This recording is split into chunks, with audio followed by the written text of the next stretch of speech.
승리를 위하여 마키아벨리를 따를까 하나님을 따를까 두 번째 시간입니다.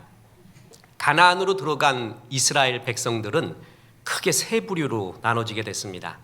하나는 나는 광야에서도 애굽에서도 야훼 하나님을 믿었고, 또한 이 새로운 땅, 농경의 땅 가나안에서도 야훼 하나님만 믿는다 하는 신실한 믿음의 사람들, 굉장히 드물었습니다. 두 번째는 시대가 달라졌다, 로마에 가서는 로마의 법을 따르라고, 가나안에 왔으니 가나안의 법을 따르자, 가나안을, 농경사회를, 이 현실을 다스리고 있는 신은 바알이다, 그래서 하나님을 버리고 바알 신을 섬기는 무리가 나왔습니다. 세 번째 부류가 있었는데, 깡패 의리가 있는데 어떻게 우리가 야훼 하나님을 버릴 수가 있느냐, 안 된다, 야훼 하나님도 믿고 현실의 신 같은 바알도 믿는 혼합 종교, 이런 부류도 나왔습니다. 제일 문제가 바로 이런 혼합 종교의 형태를 가진 사람이었습니다. 우리도 어찌 보면 이렇게 살아가고 있습니다. 교회에서는 아멘 하면서 하나님의 법칙을 따르고, 지극히 우리가 처한 현실 속에서는 현실의 법칙을 따르는 많은 성도들이 있습니다. 그러나 우리 하나님은 교회에서만 하나님이 아니라 우리의 직장에서도, 사업에서도, 가정에서도, 아이들이 공부하는 학업, 학교에서도 여전히 하나님이십니다. 우리가 고난 속에서 눈물을 흘리며 지극히 외로운 병상에 누워 있을 때도 하나님은 거기서도 주인이시고 우리와 함께 하십니다. 현실 속에서도 하나님은 하나님이라는 것입니다. 그런데 이 세상의 법칙을 누구보다도 정확하게 파악한 사람 중에 하나가 군주론을 쓴 마키아벨리입니다. 히틀러, 무솔리니, 스탈린이 같은 희대의 독재자들이 탐독했다는 카톨릭에서 악마의 책으로 금서가 된 책 군주론, 성경 다음으로 널리 알려진 책입니다. 하버드 대학과 MIT 추천 필독 도서이고, 타임지와 뉴스위크지가 지정한 가장 영향력 있는 인류의 100대 도서 중에 하나입니다. 카톨릭에서 악마의 저서로 지정됐지만 우리나라에서도 청소년 권장 도서로 지정된 것이 마키아벨리의 바로 이런 군주론입니다. 군주론의 시대적 배경은 위기의 시대에 만들어졌습니다. 그런데 꼭 위기 때뿐만이 아니라 평화의 시대를 맞은 지금도 많은 리더들이 탐독하고 있습니다. 그리고 이것처럼 현실을 잘 말하는 책이 없다, 그러면서 실제로 전 세계의 정치인들의 모습을 보면, 나라의 모습을 보면 마키아벨리가 이 세상을 완전히 다 장악하고 있는 듯한, 이들의 생각이 완벽하게 현실 속에 법칙인 양 적용하는 것을 많이 알 수가 있습니다. 우리는 현실 속에서도 하나님은 과연 역사하는가? 교회에서만 역사하는가? 내 직장에서는, 그리고 내 사업에서는, 우리 가정에서는 어떤가? 고난의 신은 어떤가? 그곳에서도 하나님은 여전히 하나님이신가? 아니면 현실의 마키아벨리의 법칙을 따라야 되는가? 이 이야기를, 다윗의 이야기를 통해서 살펴볼까 합니다. 다윗의 이야기를 통해 하나님이 우리에게 주시는 첫 번째 교훈이 이것입니다. 하나님을 떠난 악한 권모술수는 반드시 심판을 받는다라는 것입니다. 다윗은 하나님 마음에 합한 자입니다. 이스라엘에서 한 사람만 이야기하라면 다윗을 이야기할 정도입니다. 그만큼 가장 자부심 있는 믿음의 영웅입니다. 그러나 결코 완벽한 존재가 아니었습니다. 그는 도덕적으로, 윤리적으로도 문제가 있었고요, 믿음에서도 문제가 있었고, 또한 세상적인 하나님을 떠난 듯한 권모술수도 썼던 인물이 다윗입니다. 다윗이 썼던 권모술수 중에 가장 큰 것이 바로 오늘 본문의 사건입니다. 그것은 밧세바와의 사건입니다. 이스라엘이 암몬과의 전쟁 중에 있었습니다. 다윗은 전쟁터로 나가지 않고 홀로 예루살렘에 머물러 있었습니다. 말씀의 뉘앙스를 보면은 다윗은 잠깐 낮잠을 즐긴 것이 아니라 저녁 때까지 종일 침상에서 뒹군 것 같습니다. 왕궁 옥상에 올라갔습니다. 거기서 뒤적뒤적 살펴보다가 한 여인이 목욕하는 모습을 보고 미혹이 됩니다. 그리고 정욕을 참지 못합니다. 알아보라고 말합니다. 그랬더니 다윗 당신의 신하, 충실한 신하인 우리아의 아내입니다. 이렇게 말했습니다. 하나님의 1차 경고입니다. 그러면 남편이 있는 여인네구나 그쳐야 됩니다. 근데 그렇지 않고 거기서 그 정력이 더 끊임없이 일어나서 그를 취하게 됩니다. 그리고 이 죄를 덮기 위해서 전선에 나가 있었던 우리아를 불러들여서 특별 휴가를 주면서 얼른 밧세바와 동침시켜서 죄의 흔적을 지우려고 했습니다. 우리아는 내려가지 않습니다. 집에 가지 않습니다. 성경을 보면 무려 6번이나 go down, 집으로 가라, 내려가라 이렇게 다윗이 말합니다. 그런데 우리아는 내려가지 않습니다. 할 수 없어서 다윗은 우리아에게 술을 잔뜩 먹입니다. 회식도 영업의 사업의 일의 일종이다 이러면서 술을 먹는 것도 나라를 위한 일이다 그러면서 실컷 먹입니다. 그러면 해롱해롱해서 집으로 가지 않을까 싶었는데 자기 병사들과 함께 진영에서 자버립니다. 도저히 안 됩니다. 다윗과 우리아가 바뀐 것 같습니다. 정말 우리아는 신실한 종이었습니다. 충성을 다하는 종이었습니다. 사무엘하 11장 13절에 보면 다윗이 그를 불러서 그로 그 앞에서 먹고 마시고 취하게 하니 저녁 때 그가 나가서 그의 주의 부하들과 더불어 침상에 눕고 그의 집으로 내려가지 아니하니라.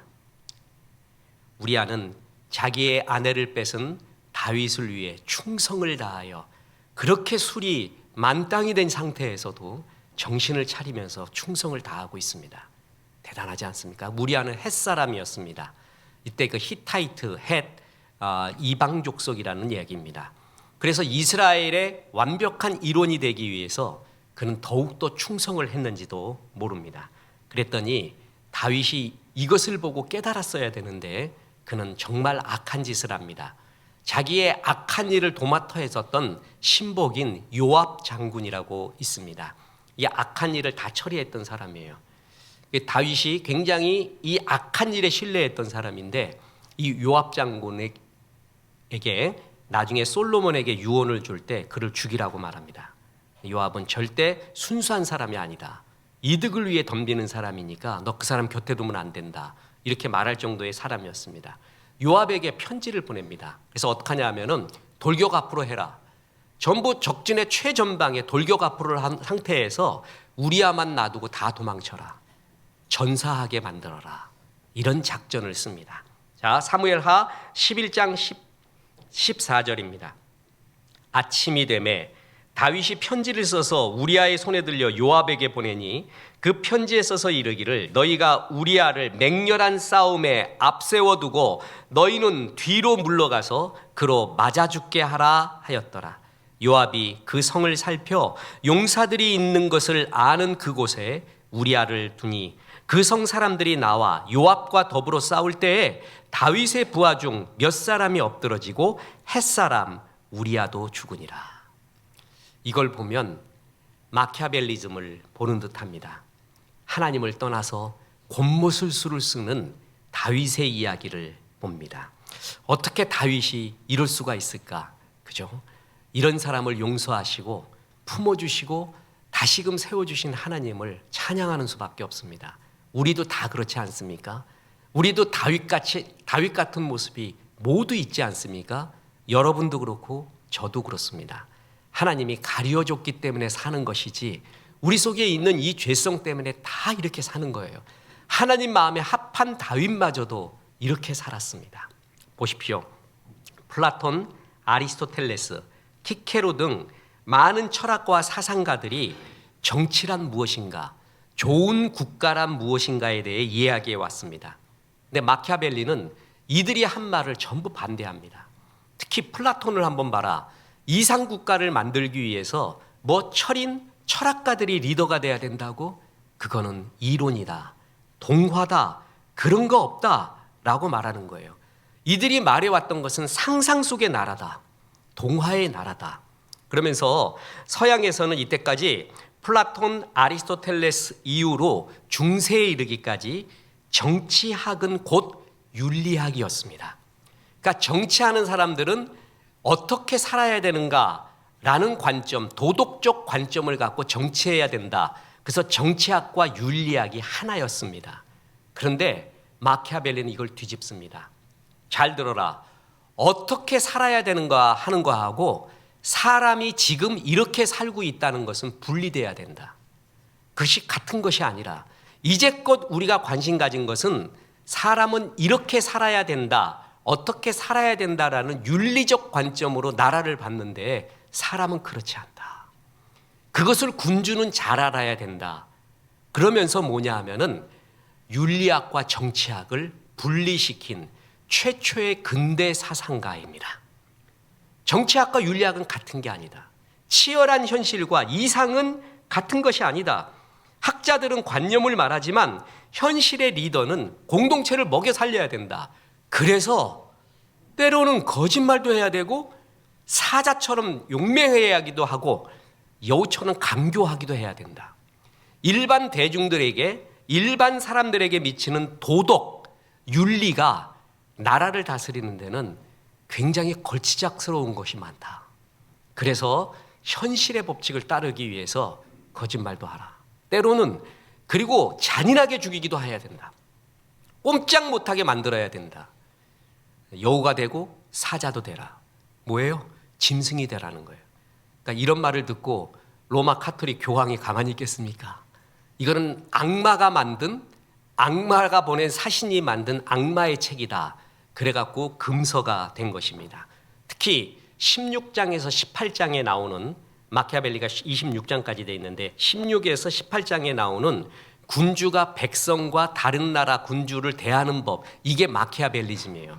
이게 말도 안 돼요. 근데 거기에는 너무나 불편한 진실이 나옵니다. 불편한 진실입니다. 보세요. 여러분 이것이 맞나 한번 보십시오. 사람들은 부모의 죽음보다는 부모의 재산의 상실을 더 애석해 한다. 이 불편한 진실, 부모 죽으면은 3달 동안만 운대요. 그리고 더 관심 있는 거는 그가 어떤 재산을 남겼는가. 사람들은 여기에 관심 가지지 군주는 잘 알아라. 사람은 이렇다. 또한 인간이란 사소한 피해에 대해서는 보복하려고 들지만 엄청난 피해에 대해서는 감히 복수할 엄두도 못 낸다. 따라서 사람들에게 피해를 입히려면 복수를 두려워할 필요가 없을 정도로 아예 박살을 내라. 그러니까 한 대 맞으면은 내가 너 2대 때린다 하고 복수를 하려고 해요. 100대 맞잖아요. 그러면 복수할 엄두가 안 난대요. 사람에게 펀치를 날리려면 그 정도로 날려라. 그래야 다스린다. 심지어는 군주가 자신의 약속을 지키며 기만책을 쓰지 않고 정직하게 사는 것은 정말 찬양받을 만한 일이다. 그럼에도 불구하고 역사와 경험에 따르면 위대한 업적을 이룬 군주는 약속을 별로 중요시하지 않고 오히려 인간을 혼동시키는데 능숙한 인물들이라는 것을 알 수 있다. 그들은 신의를 지키는 자에게 맞서서 항상 승리를 거뒀다. 군주가 약속 잘 지키고 신실하고 순수한 종이 되라? 그거 웃기는 얘기다. 전쟁사를 봐라. 실제 역사를 봐라. 약속 지킨 놈 다 죽었다. 약속 안 지키는 간괴한 간괴에 의해서 약속 지키는 군주 다 죽었다. 약속도 안 지키고 때로는 비도덕처럼 보이는 그 사람이 나라의 위대한 업적을 이루었다. 이걸 어떻게 받아들여야 됩니까? 그런데 현실을 보라는 거예요. 현실에 지금 세계에서도 일어나고 있는 나라들의 역사를 보라는 거예요. 맞지 않냐는 거예요. 큰 나라를 이루고 그리고 큰 성취를 이룬 나라에서 우리 화해합시다. 그래서 사람들 다 모이게 해요. 그래서 우리 싸우지 말고 화해합시다. 그래서 적국, 이른바 대적자들을, 지도자들을 다 모이게 합니다. 거기에 폭탄을 설치합니다. 터뜨려 다 죽여버립니다. 이런 기만이 어디 있습니까? 근데 그런 나라가 이기더라. 이게 군주론에 나오는 아연질색할 내용들입니다. 우리는 이걸 악마의 이야기다, 이래서는 안 된다 하지만 믿음을 떠나서 현실 속에서는 이러한 모습으로 살고 있는 이 세상을 바라보게 되고 우리도 그거에 따라 유혹을 받게 됩니다. 다윗은 정말 마키아벨리 같이 이 마키아벨리즘이라고 왜곡된 마키아벨리가 이걸 다 말하는 건 아니지만 마키아벨리즘이라고 말하는, 그래서 통용되고 있는 말이 그겁니다. 목표를 이루기 위해 수단과 방법을 가리지 마라. 이겨야 된다라는 거예요. 네, 그래서 다윗이 진짜 그렇게 했습니다.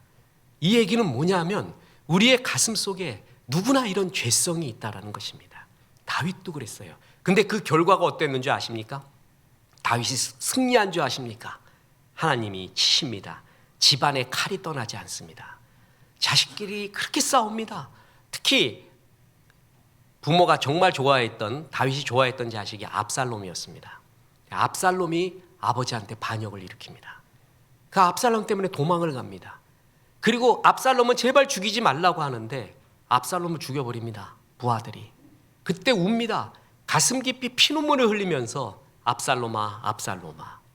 자기 죄의 결과입니다. 그 죄의 결과 밧세바와의 처자들도 죽게 됩니다. 하나님은 하나님을 떠난 권모술수를 잠시 눈 감고 있고 잠시 금방 심판이 안 내릴 뿐이지 반드시 기억하고 있습니다. 반드시 생각하고 있다는 것입니다. 아무리 현실의 법칙이 있어도 우리는 믿음의 법칙을 따라야 된다는 것입니다. 자, 그래서 하나님을 떠난 권모술수는 하나님의 심판이 임합니다. 두 번째 교훈이자 결론입니다. 하나님의 뜻을 따르면 축복이 임합니다. 두 번째 본문에 보면 사무엘상 23장에 가서 가장 다윗다운 모습이 나옵니다. 이게 사실 다윗다운 모습입니다. 우리도요, 밧세바와의 사건과 같은 다윗의 권모술수, 죄성을 우리 모두가 품고 있습니다. 여러분, 아니라고 말할 사람이 있습니까? 하나님이 덮어주시고 용서하신 뿐이죠. 우리는 다 이런 죄성이 있는데, 그러나 또 한 면으로 뭐가 있냐 하면은 사무엘상 23장에 나오는 정말 다윗 같은 모습이 있습니다. 하나님이 다윗에게 바라는 것, 우리에게 바라는 것이 바로 이 모습입니다. 하나님은 이런 모습을 축복하기를 원하고 있다는 것입니다. 사무엘상 23장에는 그일라 백성들의 이야기가 나옵니다. 이 그일라 백성은 이스라엘 백성입니다. 그래서 이들을 잘 지키고 다스려야 되는 것이 사울 왕의 임무였습니다. 그런데 이 사울 왕은 그 임무, 자기에게 주어진 힘과 권력, 모든 힘을 이런 백성을 잘 다스리는 데 쓰지를 않고 오직 다윗 하나 죽이는 데 씁니다. 마음을 뺏겨버린 겁니다. 이게 사탄의 술책입니다. 마음을 다른 데 쓰게 만듭니다. 분명히 적을 보여줘요. 이겨야 된다라는 것을 보여주지만 거기에 집중하지 않고 다른 데 힘을 다 쓰게 만들어버립니다. 그래서 진짜 싸워야 될 대상과 싸우지 못하게 만들어요. 그일라가 백성이 그랬습니다. 그래서 다윗에게 집중됐던 사울의 정욕, 마음 때문에 그일라 백성은 블레셋의 침략을 받게 된 겁니다. 저는 이거를 우리 교회에서 한번 경험해 봤습니다. 옛날 축구하는데 우리 교회가 건축하기 전 아주 오래전이었는데 중요한 축구 시합이 있었습니다. 제 기억으로는 그때 골키퍼가 김재열 집사, 그리고 제2의 골키퍼가 강순철 선교사. 여러분, 결론은 이미 거의 좀 생각이 나죠. 어떻게 될 것 같다라는. 근데 그때는 저도 막 뛰었습니다. 진짜 주전 멤버가 아니라 진짜 뛰는 멤버. 주전 멤버는 그 주전자 들고 왔다 갔다 하는 그 멤버가 아니라 실제 뛰는 멤버였습니다. 남들과 아주 중요한 다른 교회와 시합이 있어서 내 기억으로 그때 짜장면 내기인가 그랬어요. 지면은 20몇 그릇을 그냥 물어야 되는 판이었어요. 그래서 전도사 하나, 축구 잘하는 전도사가 그때 있었습니다. 이모모라는 전도사. 저는 가서 몸 잘 풀고 준비하고 있어라. 난 바로 뒤에 이제 이거 일 처리하고 간다 그러고 갔어요. 갔더니 난리가 나버렸어요. 전도사하고 우리 그 식구들, 교회 식구들이 전부 헬렐레 하고 있는 거예요. 그래서 이게 무슨 일이 일어난지 알으니까 다른 팀하고 벌써 한 게임 했대. 딴 팀하고. 아니, 야, 본 게임이 있고 이게 지금 걸린 게임인데 왜 딴 팀하고 했냐. 그러니까 하도 하자 그래갖고 했대요. 정말. 아니나 다를까 이제 진짜 본 게임을 붙었으니 뛰지를 못해 이것들이. 뛰지를 못해요, 뛰지를. 그래서 기어다니다가 아주 그냥 계속 헌납을 했죠. 계속 들어와라, 꼬라 들어와라. 지나가라, 들어와라. 오냐, 또 들어가라. 또 볼 몰고 오냐, 들어가라. 시쳇말로 허벌나게 졌습니다. 그래가지고 내가 그때 깨달은 게 있습니다. 다윗이 골리앗하고 싸우려고 갈 때 그때 옆에서 염장질한 분이 누구예요? 큰형 엘리압이었습니다. 그래서 다윗에게 신경을 거슬리게 해요. 너 지금 영웅의식 때문에 그렇구나. 네가 뭐 잘한다고 그러니. 다윗이 정말 그때 화를 내서 엘리압에게 집중을 했으면은요, 골리앗에게 싸울 힘을 전부 글로 뺏기는 거예요. 이게 마귀의 전략이에요. 분명히 하나님이 너는 힘을 여기다가 쓰라라는 것을 가르쳐줘요. 근데 우리의 정욕, 우리의 욕심, 우리의 죄성이 딴 데 마음을 흘려요. 그래서 인생을 철저하게 낭비하게 만들어요. 지금 사울왕이 그러고 있어요. 그알라 백성을 블레셋으로부터 구원해야 되는 그게 임무인데 거기에 마음 쓰지 않고 다윗 죽이는데 자기 마음을 다 쓰고 있습니다. 그랬을 때 다윗이 진짜 다윗다운 행동을 합니다. 하나님의 축복이 임하지 않을 수 없는 일을 합니다. 이것을 보면 하나님이 축복하는 통로가 두 가지 있다는 걸 봅니다. 하나는 첫째로 하나님과의 깊은 대화, 둘째 이웃을 구제하는 것. 이 두 가지가 하나님의 축복이 임하는 통로라는 것입니다. 축복은 하나님의 하늘의 레일을 통해서 옵니다. 기차가 레일 위를 달리듯이 주의 인도하심, 주의 축복은 그 레일을 타고 오거든요. 그 레일이 뭐냐면 하나님과의 관계, 예배, 기도, 찬양, 말씀, 이걸 통해서 축복이 내려와요. 그리고 이웃을 향한 끝없는 구제, 그 레일을 타고 하나님의 축복이 임한다는 거예요. 이게 가장 하나님이 축복이 임하는 일반적인 방법이고 다윗의 일생을 통해 이런 일을 많이 합니다. 그러니까 다윗이 가장 다윗다울 때가 사무엘상 23장의 이야기예요. 그일라 백성을 고통받고 있다 그러니까 도와주겠다고 말합니다. 그러면서 자기의 결심과 마음으로 그런 게 아니라 하나님께 묻습니다. 자, 보세요. 사무엘상 23장 1절.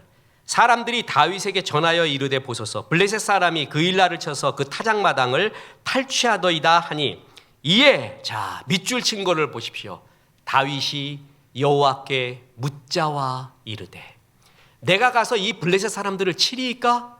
그러자 여호와께서 다윗에게 이르시되 가서 블레셋 사람들을 치고 그일라를 구원하라 하시니 하나님께 묻습니다. 하나님이 대답합니다. 이게 다윗과 하나님과의 관계였습니다. 그랬더니 블레셋 치자라고 말했더니 다윗의 참모들이 말합니다. 우리가 그럴 형편이 아닙니다. 다윗, 정신 차리십시오. 마키아벨리적으로 말합니다. 군주는 지금 이런 데서 마음 쓰면 안 됩니다. 우리 힘을 키웁시다. 이래서는 안 됩니다. 그랬더니 사무엘상 23장 4절에 다윗이 여호와께 다시 묻자오되 그랬더니 여호와께서 대답하여 이르시되 일어나 그일라로 내려가라. 내가 블레셋 사람들을 내 손에 넘기리라 하신지라. 하나님이 약속을 하시잖아요. 사명을 주시면 약속과 사명에는 하나님의 능력이 항상 함께 갑니다. 그냥 약속 주고 사명 주지 않습니다. 예배를 통해 성경 공부를 통해 하나님이 어떤 사명을 줘요. 사명은 다른 말로 말하면 부담감입니다.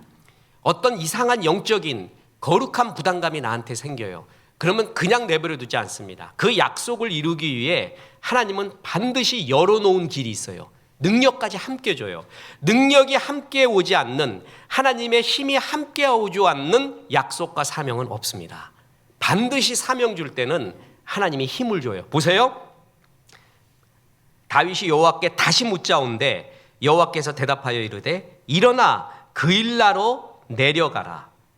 내가 블레셋 사람들을 내 손에 넘기리라. 이미 역사를 하신 거예요. 하나님이 약속을 줄 때는 하나님의 능력의 역사가 함께 한다라는 이야기예요. 자, 세상적 관점으로 보면은 어찌 보면 마키아벨리적 관점으로 보면 그일라가 그냥 죽게 내버려야 돼요. 일단 내가 살아야 돼요. 내가 살아야 나중에 다른 큰 일을 도모하는데 저거 치게 되면은 다윗에게는 두 가지의 모순점, 어려운 점이 생깁니다. 지금 사울 왕의 쫓김을 당하고 있잖아요. 다윗 찾으려고 혈안이 돼 있습니다. 그일라를 도와주면은 다윗의 위치가 노출되는 것입니다. 그래서 사울 왕의 기마부대가 쳐들어올 수도 있습니다. 또 하나, 다윗의 군대는 오합지졸입니다.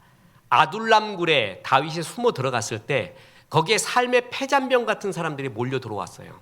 그래서 다윗의 군대를 이루거든요. 오합지졸이에요. 블레셋과 사울, 블레셋은 철기 문명입니다. 싸울 형편이 안 돼요. 군량미가 있습니까? 병사의 무기가 막강합니까? 싸울 계제가 안 되죠. 현실적으로 보면 불가능한 싸움입니다. 참모들의 말이 맞았습니다. 지금은 싸울 때가 아니었습니다. 그런데 다윗의 위대한 점은 뭡니까? 하나님께 물었습니다. 하나님이 뭘 원하시는가를 물어봤습니다. 그랬더니 그 일 나를 도와라. 내가 블레셋 치리라. 사명과 약속에는 하나님의 능력이 항상 함께 옵니다. 그래서 어떻게 돼요? 그 일날을 치게 됩니다. 다윗이 그 일날을 돕게 됩니다. 사무엘상 23장 5절 다윗과 그의 사람들이 그 일나로 가서 블레셋 사람들과 싸워 그들을 크게 쳐서 죽이고 그들의 가축을 끌어오니라. 다윗이 이와 같이 그 일나 주민을 구원하니라. 아히멜렉의 아들 아비아달이 그 일나 다윗에게로 도망할 때 손에 에봇을 가지고 왔더라. 그렇습니다. 다윗은 하나님께 묻는 관계의 영성이 있었습니다. 이웃을 구제하는 영성이 있었습니다. 이게 다윗을 다윗답게 한 것이고 이게 바로 축복의 통로입니다. 이걸 통해서 하나님은 다윗에게 축복을 내리는 겁니다. 그랬더니 다윗이 그일라에게 승리를 거두고 나니까 명성이 높아지기 시작합니다. 가축과 군량미를 조달을 받기 시작합니다. 전투를 하면 병력을 잃어야 되는데 오히려 병력이 붙어서 600명으로 늘어납니다. 그리고 결정적인 것은 민심이 사울에게서 다윗으로 돌아서는 계기가 됩니다. 특히 중요한 제사장들이 다윗에게로 몰려들기 시작하는데 오늘 본문에 나온 것처럼 제사장 아비아달이 이때 다윗에게로 옵니다. 이 아비아달은 다윗의 이야기에 굉장히 많이 등장하는 결정적인 제사장입니다. 그러니까 이 모든 것을 언제 얻은 거예요? 그알라를 도와줄 때였습니다. 어떤 사람이 참 기도도 잘하고 예배도 잘 드려요. 성경 공부도 잘하고 찬송도 잘해요. 이상하게 풀리지 않아요. 이상하게 주의 축복과 도움이 많이 임하지 않아요. 여러 이유가 있겠지만 그 이유 중에 하나가 뭐냐면 이웃에게 인색해서 그렇습니다. 하나님 나라가 완성되려면 하나님에 대한 영성과 그리고 동시에 이웃에 대한 구제가 함께 가야 됩니다. 10계명을 보십시오. 1계명부터 4계명까지가 대신 하나님에 대한 것입니다. 그 다음에 첫 번째 5계명이 부모 이야기, 부모께 효도하라는 이야기가 나오면서 이웃에 대한 이야기가 나옵니다. 주님 가르쳐준 기도를 보십시오. 첫 번째 하나님에 대한 영광이 나오다가 이제 이웃에 대한 이야기가 나옵니다. 하나님 나라는 항상 대신관계와 대인관계의 십자가 두 가지로 이루어집니다. 다윗의 영성이 그러했습니다. 하나님께 묻습니다. 하나님이 대답합니다. 또 묻습니다. 하나님이 또 대답합니다. 이런 하나님과의 친밀함. 예배를 통해 또한 말씀을 통해 찬양과 기도를 통한 친밀함. 그게 다윗에게 있었습니다. 여러분 정말 깊은 마음으로 예배를 드리잖아요. 사모하는 마음. 그 사모하는 마음이라는 건 뭐냐면 누구든 하나님 앞에 지금 중요한 기도 제목이 있습니다. 그리고 일단 내 욕심을 버리고 주의 뜻이 무엇입니까? 라고 물으면서 하나님 이를 향한 주의 뜻이 뭡니까? 정말 가르쳐 주십시오. 하나님 순종하겠습니다 하는 그 마음으로 예배를 임하는 것을 사모하는 예배라고 합니다. 사슴이 시냇물을 찾기에 갈급함같이 반드시 말해 주십시오 라는 마음으로 예배드리는 그 사모하는 마음으로 예배드릴 때 주님이 역사를 일으켜요. 그래서 하나님이 대답을 해줘요. 그 문제에 대해서. 근데 보통 어떤 응답이 오잖아요. 처음에는 프랑스어로 알쏭달쏭했다 그러죠. 문제가. 인도어로는 뭐라 그랬어요? 긴가민감. 일본어로는 아리까리한. 아직은 잘 모르겠어요. 그런데 뭐냐 하면은 하나님이 다 대답을 줘요. 근데 분명히 예배를 통해 대답 줄 때는 한 번 주지 않습니다. 적어도 3번 이상 줍니다. 3번 이상 내가 갖고 있는 문제에 대해서 하나님의 말씀과 예배의 성령의 능력으로 나에게 확신을 줘요. 3번 정도 도장 받잖아요. 그러면 옆도 보지 말고 뒤도 보지 마십시오. 그냥 가면 됩니다. 그건 주님이 약속하실 때는 반드시 힘과 능력으로 함께 하십니다. 그 길이 맞습니다. 그래서 하나님은 그걸 가르쳐 주려고 해요. 네 생각대로 살지 말라는 거예요. 네 죄악된 생각, 욕심된 생각대로 살지 말고 하나님의 생각으로 살아봐라. 그게 예배예요. 예배는 내가 틀리다는 거예요. 하나님이 맞다라는 거예요. 그 마음으로 임하는 거예요. 다윗이 항상 여호와께 물었습니다. 그리고 확신을 했지만 사람들이 또 아니라고 말했죠. 그랬더니 뭐라 그래요? 또 물었습니다. 이 하나님과의 영성, 그리고 이 그일라 백성을 그냥 못 본 척해도 됩니다. 그런데 그 이웃, 하나님의 백성, 그 이웃을 향한 긍휼의 마음, 구제의 마음, 그게 있었습니다. 이 두 가지가 항상 주님의 축복이 내려오는 통로입니다. 자, 보세요. 고넬료가 하나님의 임계점을 맞았죠. 뭐든지 임계점이 있다 그랬어요. 우리가 기도가 쌓이고 예배가 쌓이고 선행이 쌓이고 쌓일 때 어느 날 언젠지는 모릅니다. 쌓여진 것은 임계점으로 터집니다. 고넬료의 임계점이 임했습니다. 그 임계점을 터뜨리면서 하나님이 하신 말씀이 네 기도와 구제가 하나님께 상달된 바 되어. 상달, 임계점이 터뜨렸다는 거죠. 두 가지입니다. 기도와 뭐라고요? 구제, 이웃을 향한. 여러분, 하나님과 이웃 앞에 인색하지 마십시오. 그래봤자 아무 소용없습니다. 그렇다고 잘 사는 게 아닙니다. 그래갖고 모아놓은 것이 잘 사는 게 아닙니다. 그걸로 천년 사는 것도 아니고 다 내려놓고 가야 됩니다. 안개 같습니다. 하나님 앞에서 이런 이야기할 만한 스토리가 있는 것, 내 물질과 재능은 전부 스토리화 되어야 됩니다. 쌓아놓는 게 아니라 이야기화되어서 나누어져야 돼요. 그래야 하늘의 별과 같은 겁니다. 그러면 하나님이 주시는 게 뭔지 아십니까? 근심을 가져갑니다. 쌓아놓는 사람의 특징이 뭔지 아십니까? 재리에 대한 염려로 마음을 찔렀느니라. 쌓아놓으면서 계속 마음이 두려워요. 행복하지도 않아요. 계속 두려워해요. 계속 돈 앞에 벌벌 떨게 돼 있어요. 그걸 이기는 것이 나누어 주는 거예요. 그럴 때 보십시오. 잠언 11장 25절. 구제를 좋아하는 자는 풍족하여질 것이요 남을 윤택하게 하는 자는 자기도 윤택하여지리라. 정말 멋진 구절입니다. 윤택하고 싶으면 남을 윤택하게 해달라. 뿐만 아니라 누가복음 6장 38절. 주라 그리하면 너희에게 줄 것이니 곧 후이되어 누르고 흔들어 넘치도록 하여 너희에게 안겨주리라. 너희가 헤아리는 그 헤아림으로 너희도 헤아림을 도로 받을 것이니라. 하나님이 주시고자 하는 마음이 뭐냐면 후이되어 누르고 흔들어 넘치도록 하여. 그냥 쌀 대박 줄 때 막 흔들어 꽉꽉 담아서 다 주고 싶다. 이게 하나님의 마음인데 어느 때 주라 그것입니다. 네가 지금 헤아리고 있는 거, 요것만 줘야지, 요것만 줘야지, 요건 안 줘야지. 그 헤아림으로 내가 너도 헤아리리라 라고 말하고 있습니다. 우리는 흔히 이렇게 구제하라 그러면 이렇게 말합니다. 지금 얼마나 어려운지 아십니까? 내가 형편이. 그리고 이 찬양을 부릅니다. 장가 가야 하고 소도 사야 하고 논과 밭에 나가서 할 일은 많아 내 어이하리 할 수 없소. 안 된대요. 이런 사람 죽을 때까지 안 됩니다. 구제는 남아서 하는 게 아닙니다. 내 땅에 모퉁이는 남겨놔야 됩니다. 하나님이 주신 것은 나의 것이 있고요, 하나님의 것이 있고 이웃의 것이 있습니다. 모두가 하나님의 것이지만 하나님은 죄성 어린 우리에게 그것을 나누어서 이야기해 줍니다. 그때 너에게 후히 누르고 넘치도록 하리라. 너의 자녀가, 가정이, 사업이 잘 되는 길, 하나님과의 깊은 영성, 그리고 이웃을 도와주는 것, 이게 다윗을 다윗답게 했던 행동입니다. 다윗 또한 그 마음에 현실의 죄성 속에서 마키아벨리적으로 산 적이 있습니다. 그러나 그 현실 속에서도 하나님은 살아계셨습니다. 다윗이 보십시오.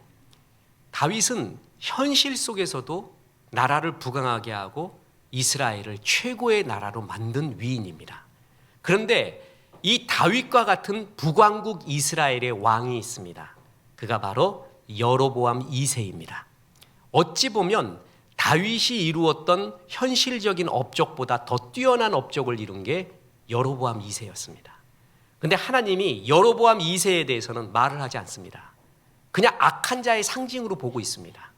그가 현실적인 왕으로서는 현실적으로 나라를 부강하게 하고 나라에 굉장히 많은 부국 강병을 갖고 왔지만 주님의 관점은 달랐던 것입니다.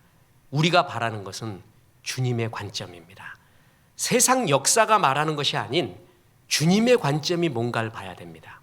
그러면 현실 속에서 우리는 순수하다가 마키아벨리처럼 속이지도 않고 그런 사람 다 망하더라, 그것처럼 우리 망하는가? 결코 그렇지 않습니다. 다윗을 보십시오. 하나님의 도움이 임했습니다. 그리고 지금도 크리스찬적 가치관, 성경적 가치관을 갖고 사는 많은 기업가들이, 또한 많은 직장인들이, 또한 많은 문화예술인들이 하나님 앞에서 얼마나 아름답게 현실적으로도 승리하는지 모릅니다. 우리는 이것을 믿습니다. 하나님은 교회에서만 하나님이 아닙니다. 그리고 가정에서도 하나님이고 직장에서도 우리 사업에서도 주인은 하나님이시고 철저한 하나님이 없는 듯한 이 현실 속에서도 주인은 하나님이십니다. 여전히 하나님이 지배하십니다. 예수가 우리 왕입니다. 그래서 주 앞에 신실하게 예배하고 구제하고 주의 마음을 품는 자에게 하나님의 도움이 임하시고 역사하기를 바라는 그 좋은 샘플이 바로 다윗이었다라는 것입니다. 다윗이 하나님 앞에 섰을 때 그는 현실적으로도 이렇게 승리했습니다. 끝으로 말씀드립니다. 하나님이 현실 속에서도 승리하는 법을 이스라엘에게 가르쳐 줬습니다. 그런데 참 이상한 법입니다. 빼라는 법입니다. 뺄셈의 법이었습니다. 너희 중에 레위인은 빼라. 아무리 전쟁 나서 사람들 없다 해도 예배 담당하는 레위인 빼라. 예배의 소중함. 또 하나 11조와 헌금 떼라. 모든 돈을 활용해서 굴리고 굴려서 이겨야 되는데 11조 하나님의 것, 구제 하나님의 것, 이웃의 것이다. 그거 빼라. 그리고 안식일 빼라. 모든 날이 다 소중해서 일주일을 풀로 돌려도 급할 판에 하루 빼라. 그러면 마키아벨리적으로 말하면 전부 손해입니다. 말도 안 되는 것입니다. 근데 주님은 이걸 다 빼라고 합니다. 그러면서 하는 게 뭔지 아세요? 이 빼는 자에게, 이게 하나님 앞에 사는 자예요. 이 하나님 앞에 사는 자에게 주님의 도움, 주님의 영광스러운 도움이 임합니다. 그래서 현실 속에서도 뿐만 아니라 우리가 죽게 돼서 결산할 때에도 후회함이 없는 생명의 삶, 현실에 아무리 승리해도 나중에 바람 같습니다. 하나님 앞에, 이웃 앞에 내가 내세울 것이 스토리가 하나도 없는 인생, 제일 불쌍한 인생입니다. 그러나 이런 현실 속에서도 다윗처럼 살면은 하나님 앞에, 이웃 앞에 할 말이 있는 인생이 됩니다. 주님과 동행하는 인생, 승리하는 인생이 됩니다. 세상의 법칙에 마음 쓰지 마십시오. 우리는 어찌됐든 믿음의 법칙으로, 하나님의 법칙으로, 주의 도움으로 잘 승리하십시오. 그래서 신실한 주의 종으로 승리의 종 되시기를 주 예수의 이름으로 축원합니다. 우리 하나님 말씀 생각하며 찬송합니다. 천성을 향해 가는 성도들아.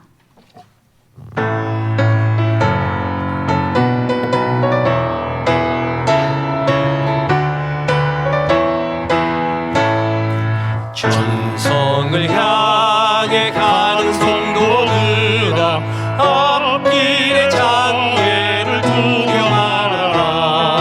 성령이 너를 인도하시리니 왜 지체를 하고 있느냐.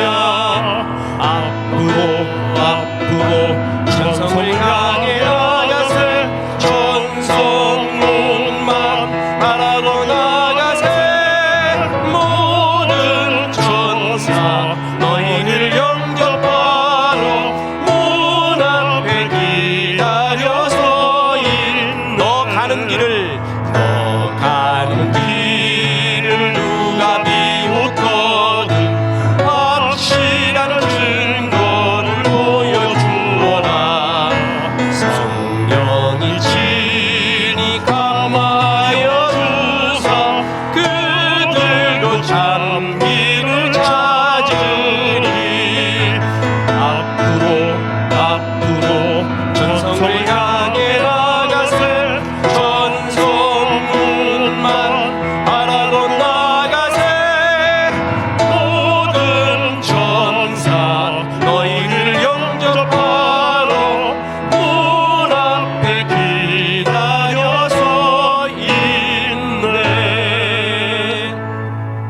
이제는 우리 구주 예수 그리스도의 은혜와 하나님의 크신 사랑과 성령님 하나님 앞에 이웃 앞에 신실하게 살라 말씀하심이 이 말씀에 아멘한 성도들에게 함께 하셔서 이제부터 끝날까지 크신 영광 받으시옵기를 우리 구주 예수 그리스도 이름으로 축원하옵나이다. 아멘.